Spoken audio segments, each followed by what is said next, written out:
নতুন জামাই শ্বশুর বাড়িতে বেড়াতে গেছে, শ্বশুর শালা এক জায়গায় বসে গল্প করতেছে, মসজিদের মাইকে আজান দিয়েছে আরিফপুরের মুয়াজ্জিন, আল্লাহু আকবার আল্লাহু আকবার। এই কথা না, আগেকার চাচারা আজান দিয়েছে শোনেননি? আল্লাহু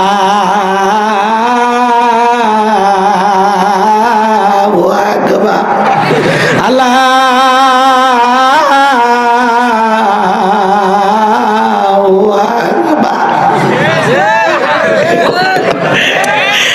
চাচার আজান গুলো ভালোই লাগে। আর এখন তো সহি শুদ্ধ আজান বোঝেন না, আল্লাহু আকবার আল্লাহু আকবার। কণ্ঠ ভেঙে গেছে, আমি অত পারবো না। এদিক খেয়াল করেন, কষ্ট হচ্ছে আপনাদের? মসজিদের মুয়াজ্জিন যখন আজান দিয়েছে, আরিফপুরের মুরব্বী ডেকে বলে, বাবা জামাই, আমি ত্রিপল হাজি 3 বার হজ করছি, 36 বছর নামাজের জামাত কাজা হয়নি, তুমি থাকো বাবা, আমি নামাজ পড়তে গেলাম। শালা বলতেছে, দুলা ভাই, ছোটবেলা থেকেই দেখে আব্বা নামাজ পড়ে, এজন্য আমিও পড়ি, কারণ বাবা নামাজি হলে ছেলেও নামাজি হবে, আর তুমি কঠোর বেনামাজি, ছেলেও বেনামাজি। আর বাবা নামাজি একা হলে হবে না, নিজে নামাজ পড়বেন। প্রত্যেকটা ছেলেকে নামাজের রক্ত হলে আব্বা চলো, ছেলের হাত ধরবেন তো ধরবেন, মসজিদের ওযুখানায় নিয়ে যা ছেড়ে দেবেন, ওযু কর। কথা কর না কেন? পৃথিবীর সফল বাবা তারা যারা নিজের হাত ধরে, নিজের সন্তানের হাত ধরে আল্লাহর ঘর মসজিদে নিয়ে গেছে। কথা বলে ঠিক কিনা? এমন বাবা হওয়া দরকার আছে না নাই? হাতে নিয়ে যেতে পারেন, মেলায় নিয়ে যেতে পারেন, শ্বশুর বাড়ি নিয়ে যেতে পারেন, স্কুলে নিয়ে যেতে পারেন, আল্লাহর ঘরে নিয়ে যেতে পারেন না? কেমন বাবা আপনি? এখন ওয়াজ শুনে যদি বলেন হুজুর আজকে থেকে ঠিক হয়ে যাব, আগে নিজে নামাজ পড়বেন, তারপরে ছেলেকে নামাজের দাওয়াত দিবেন। মাঝখানে যদি বলেন এই যা হুজুর ওয়াজ করেছে, যা মসজিদে যা, তখন বলে হ্যাঁ তুমি পড়ো না, আমাকে বলতেছো। আগে আপনার নামাজি হওয়া লাগবে, তারপরে ছেলেকে নামাজের দাওয়াত দেওয়া লাগবে। কথা ঠিক কিনা? তখন চিন্তা করতেছে, আমি নতুন জামাই, জীবনে প্রথম শ্বশুর বাড়িতে আসলাম, শ্বশুর মসজিদে যায়, শালা মসজিদে যায়, আমি যদি না যাই ইজ্জত থাকবে না। তখন বলবে ভণ্ড জামাই, বেয়াদব জামাই। যাক আজকে অন্তত নামাজ পড়ি আর না পড়ি, ইজ্জত সম্মান বাঁচানোর জন্য বলতেছে আব্বা আমিও যাবো। কথা কন না কেন? সেদিন নিজের সম্মান বাঁচানোর জন্য নতুন জামাই মসজিদে যায়। আপনারা দেখেন না এলাকায় নতুন জামাই হয়, নতুন নতুন কিন্তু জামাই মসজিদে আসে। এ কথা কন না কেন? নতুন নতুন জামাই কি আসে? মসজিদে আসে। এরপরে যখন 4-5টা বাচ্চা কাচ্চার বাবা হয়ে যায়, ওই জামাই আর মসজিদে আসে না, বিড়ি সিগারেট খাইতে খাইতে গ্রামের ভিতরে ঢোকে, মুরব্বি দেখে সালামও দেয় না, বেয়াদব জামাই। এ কথা কন না কেন? নতুন হয়ে মসজিদ খুঁজলা, এখন পুরাতন হয়ে গেছো, মসজিদে তো আরো বেশি বেশি যাওয়ার কথা, কিন্তু কি যে হয়ে গেল, পুরাতন হয়ে গেলে জামাই আর মসজিদে যায় না। তার মানে কি? ওটা ভণ্ড জামাই। প্রথম প্রথম শ্বশুর বাড়ির লোক বুঝাইছে আমি ভালো মানুষ, আমি নামাজি। এ কথা কর না কেন? এগুলো হলো ফাওয়াইলুল লিল মুসাল্লিন আল্লাযীনা হুম আন সালাতিহিম সাহুন। লোক দেখানো নামাজ। কি দেখানো নামাজ? হতভাগা কপাল পারা সেই সমস্ত নামাজি যারা মানুষকে দেখানোর জন্য নামাজ আদায় করে। কথা ঠিক কিনা? আরো অনেক কথা আছে, লম্বা হয়ে যাবে, আমি লম্বা করব না। মনে করেন উত্তরপাড়া একটা মানুষ মারা গেছে, ফজরের পরে মুয়াজ্জিন বলতেছে উত্তরপাড়া বাদশা মিয়া মারা গেছে, ইন্না লিল্লাহি ওয়া ইন্না ইলাইহি রাজিউন। ওই বাদশার ল্যাংটা কালের বন্ধু বলছে যে ইস দোস্ত রে, তোর বয়স কেবল 40, তাই তুমি চলে গেলে, হ্যাঁ কিছু হোক আর না হোক দোস্তর জানাজায় যাওয়া লাগবে। বিবিকে বলতে পাঞ্জাবি ধুয়ে দে, টুপিটা ধুয়ে দে, জহরের নামাজ পড়ে জানাজা আমার যাওয়া লাগবে। আর সে ক্ষেত খামার থেকে ব্যবসা বাণিজ্য কইরা দৌড়ে এসে গোসল কইরা পাঞ্জাবি টুপি লাগায় দৌড়ে যায় থাকে মসজিদের ইমাম সাহেব জহরের 4 রাকাত ফরজ নামাজ পড়ার জন্য দাঁড়ায় গেছে। আল্লাহু আকবার। তখন চিন্তা করে ফজর তো পড়িনি, জীবনে কত নামাজ কাজা করলাম, অন্তত আজকে জানাজা পড়তে আসছি, এই ওসিলায় জহর পড়ি, কারণ জহর পড়ে জানাজা। সেদিন কিন্তু আর উদ্দেশ্য হলো জানাজা পড়া, জহরের নামাজ কিন্তু পড়তে যায়নি। কথা কথা না, কিন্তু এমন একটা পরিবেশে পড়ে গেছে, বাধ্য হয়ে সেদিন জহরের 4 রাকাত নামাজ পড়ছে।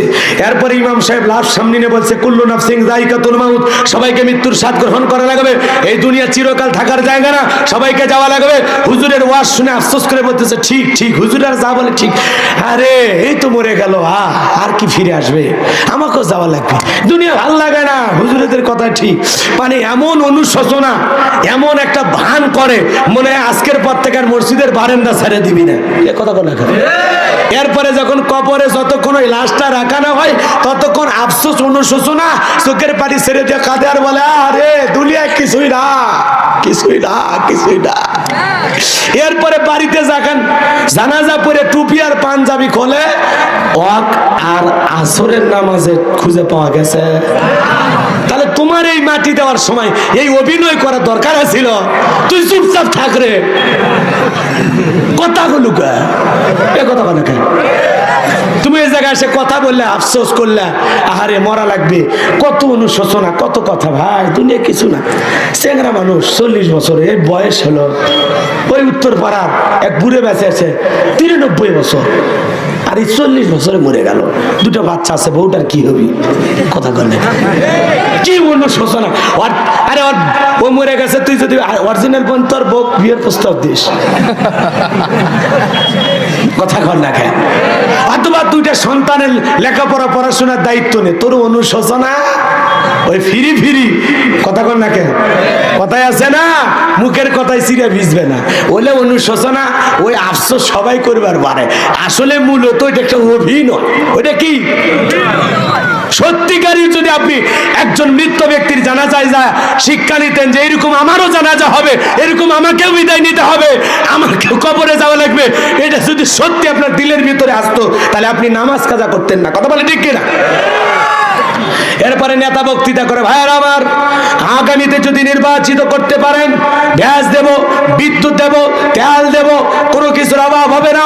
আমি মরিচ কিনে খাওয়াবো 10 টাকা, চাল কিনে খাওয়াবো 5 টাকা, অমুক তুমুক কইয়া একবার যদি নেতা খালি পাস করে তো 10 টাকার চাল তো খাওয়া দূরের কথা, এখন 70 টাকা দিয়ে কিনে খা, 90 টাকার সয়াবিন 200 টাকা।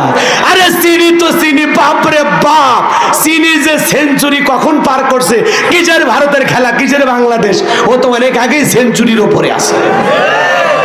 40 টাকার চিনি এখন কয় টাকা? 120 আছে, আর বাড়িচ্ছে না। আমি তো চাই মনে মনে ডবল হোক, 240 হোক। চিনি খাওয়া বন্ধ করেন। এমনি সুগার, এগুলো তো সমস্যা, ডায়াবেটিস বাড়বে, অনেক সমস্যা হবে। এগুলো থেকে আল্লাহ হেদায়েত দান করুক, জোরে কোন আমিন। যাই হোক, ওয়াজ কিন্তু শেষ করা অনেক কঠিন, খুব গুরুত্বপূর্ণ কথা। ফাসল্লি লিরাব্বিকা, রবের উদ্দেশ্যে সালাত ওয়ানহার, সালাত যে আল্লাহর জন্য, কুরবানিও সে আল্লাহর জন্য। লোক দেখানোর জন্য নামাজও পড়া যাবে না, লোক দেখানোর জন্য কুরবানি করা যাবে না। যা করব সব আল্লাহকে খুশি করার জন্য। মনে থাকবে ইনশাআল্লাহ। এরপরে ওই যে নেতার কথা যে বলতেছিলেন, নেতা বক্তৃতা দিতেছে, দিতে দিতে মসজিদে আজান হয়েছে, আল্লাহু আকবার, আল্লাহু আকবার। তখন বলতেছে, ভাইরা আমার, আগে নামাজ। আমি যতই নেতা হই, আমার সবচেয়ে বড় পরিচয় মুসলমান, এজন্য নামাজ পড়তে হবে। কিয়ামতের মাঠে আল্লাহর কাছে নামাজের হিসাব আগে দিতে হবে। এই কথা বলে সেদিন জনগণকে ভুলানোর জন্য, জনগণের আবেগকে, জনগণের আবেগকে বোঝেন না, জনগণের আবেগে যেন এই কথা আসে যে না, নেতা ভালো, নামাজ পড়ে, কিন্তু ওই ফজর, এশা, মাগরিব কিচ্ছু পড়েনি। খালি সেই দিন সমাবেশ স্থলে এসে আসর পড়া জনগণ বুঝাইছে যে আমিও নামাজি নেতা। কথা ঠিক না? এই নামাজ না, নামাজ পড়তে হবে ফাসল্লি লিরাব্বিকা, রবের উদ্দেশ্যে, একমাত্র আল্লাহকে রাজি খুশি করার জন্য। ওয়ানহার, কুরবানি করা লাগবে আল্লাহকে রাজি খুশি করার জন্য। ইন্না শানিয়াকা হুয়াল আবতার। ও নবী গো, যারা আপনাকে লেজকানানির বংশ বলে, আমি আল্লাহ বলে দিলাম, ওদের বংশে বাতি জ্বালানোর কাউকে আমি আল্লাহ দুনিয়াতে রাখবো না, ওদেরকে আমি আল্লাহ লেজকানানির বংশ বানাবো। নবী, আপনি মন খারাপ করবেন না, আপনার সন্তানগুলো শিশুকালে বিদায় নিয়েছে, আপনি মন খারাপ করবেন না। আপনাকে ভালোবাসার, মুহাব্বত করার কোটি কোটি রুহানি সন্তানকে আমি আল্লাহ পাক জমিনে পাঠায় দেব। বলুন সুবহানাল্লাহ। আপনি আমি বিশ্বনবীর কে? রুহানি সন্তান। কথা কয় না কেন? এই তাম পৃথিবীর 180 কোটি মুসলমান হলো বিশ্বনবী রুহানির সন্তান। এই জন্য বিশ্বনবীকে যদি কেউ বাজে মন্তব্য করে, কুটুক্তি করে, মুসলমান ঘরে বসে থাকতে পারে না। ওই যে ফ্রান্সের জালেমেরা উল্টাপাল্টা কথা বললো, তাম পৃথিবীর মুসলমানেরা রাজপথে দাঁড়ায় বলল এই ফ্রান্সের জালেমেরা কার্টুন প্রদর্শন করো না, তখন ওরা বাধ্য হয়ে দেয়াল থেকে কার্টুন নামাইছে। কথা বলে ঠিক কিনা? এই জন্য নবীজির অপমানে যদি না কাঁদে তোমার মন, মুসলিম নয় তুমি মুনাফিক, নবীজির দুশমন। বিশ্ব নবীর যদি খাঁটি উম্মত হয়ে থাকেন, নবী যদি রুহানির সন্তান হয়ে যান থাকেন, নবীকে নিয়ে যদি কেউ বাজে মন্তব্য করে, উল্টাপাল্টা কথা বলে, প্রয়োজনে ওরে ধইরা আর বুকের ওপরে চইরা জিহ্বা টান দিয়ে ছিঁড়ে কুকুরকে খাওয়াই দেব। এরপরে নবীকে নিয়ে কাউকে কোনো বাজে মন্তব্য করতে দেয়া হবে না, হবে না, হবে না।